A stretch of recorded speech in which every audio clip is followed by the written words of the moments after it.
ನಿನ್ನ ಹತ್ರ ಒಂದು ವಿಚಾರ ಮಾತಾಡಬೇಕಾಗಿತ್ತು. ಹೇಳಿ.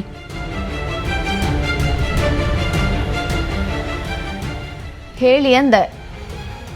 ನೀನು ಹೀಗೆ ಕೇಳಿದ್ರೆ ಹೇಗೆ ಹೇಳಿ? ಅಂದ್ರೆ ನನ್ನ ಹತ್ರ ಮತ್ತೊಂದು ಸುಳ್ಳು ಹೇಳ್ಸೋದಕ್ಕೆ ತಯಾರಿ ಮಾಡ್ತಿದ್ದೀರಾ? ಇಲ್ಲಪ್ಪ, ಹೊಸದೇನಿಲ್ಲ. ನೀನು ಯಾಕೆ ಯಾವಾಗಲೂ ನನ್ನ ತಪ್ಪಾಗಿ ಅರ್ಥ ಮಾಡ್ಕೋತೀಯಾ? ನನಗೂ ಸುಳ್ಳು ಅಂದರೆ ಅಸಹ್ಯನೇ. ಆದರೆ ಈಗ ಗೊತ್ತಾಗ್ತದೆ ಜನ ಯಾಕೆ ಸುಳ್ಳು ಹೇಳ್ತಾರೆ ಅಂತ.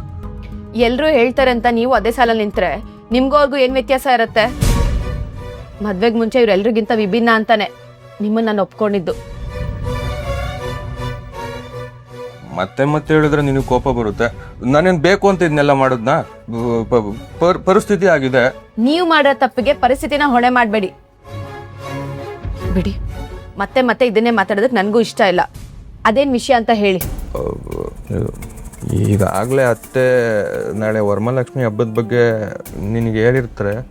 ಓ, ಅಂದ್ರೆ ಇದು ನಿಮ್ ಪ್ಲಾನೇನಾ? ಅಯ್ಯೋ ದೇವ್ರಣ್ಣ, ಇಲ್ಲ ಮಹಾಲಕ್ಷ್ಮಿ, ನಾನೇನು ಹೇಳಿಲ್ಲ.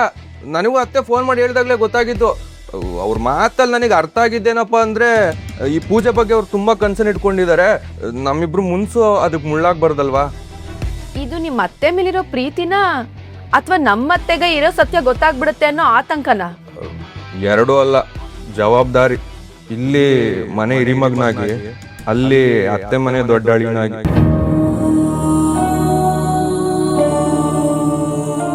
ಬರೀ ಇಂಥ ಮಾತಲ್ಲೇ ನನ್ನ ಮರಳು ಮಾಡ್ಬಿಟ್ರಿ ಅಲ್ವಾ?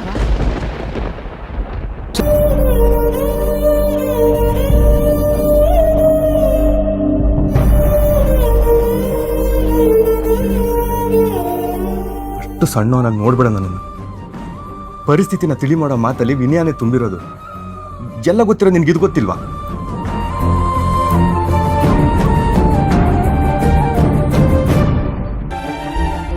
ಗೊತ್ತಾಗತ್ತೆ, ಆದ್ರೆ ಸಮಾಧಾನ ಮಾತ್ರ ಆಗಲ್ಲ. ಎಲ್ಲಿ ಶಾಂತವಾಗ್ಬಿಟ್ರೆ ನಾನು ಇನ್ನೂ ದೊಡ್ಡ ತಪ್ಪು ಮಾಡ್ತೀನಿ ಅನ್ನೋ ಆತಂಕ. ನಿನ್ನ ಗಂಡ ತಪ್ಪು ಅಂತ ಮಾಡಿದ್ರೆ ಇದೊಂದೇ, ಅದು ನಿನ್ನ ಪ್ರಕಾರ.